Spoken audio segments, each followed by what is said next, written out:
ఈ చివరి 2 ప్రశ్నలు. పురంధరేశ్వరిని భారతీయ జనతా పార్టీ ఆంధ్రప్రదేశ్ శాఖ అధ్యక్షురాలుగా నియమించడం మీద వాళ్ళ ఆలోచన వేరండి. పురంధరేశ్వరి నియమించడం ఏంటంటే పవన్ కళ్యాణ్ మా వెనక ఉంటాడు, తెలంగాణలో ఉన్నట్టుగానే ఆంధ్రప్రదేశ్లో కూడా వస్తాడు, వచ్చినప్పుడు తెలుగుదేశం పార్టీని పూర్తిగా స్మాష్ చేయాలనే ఉద్దేశం ఉంది వాళ్ళకి. ఆల్రెడీ అట్లాగే అయిపోయింది ప్రజల్లో వాళ్ళకి. అసలు కరెక్ట్, అది ఆల్రెడీ ఆల్మోస్ట్ పోయింది అది.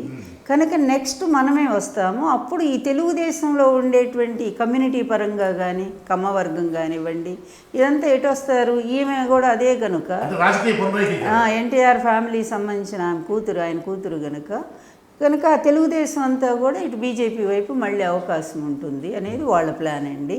కానీ ఆవిడ రాగానే ఏం చేస్తుంది, బావకు పాట పాడుతుంది, వంత పాట పాడుతుంది. బావ కంటే గొప్ప వాళ్ళు అన్నట్టు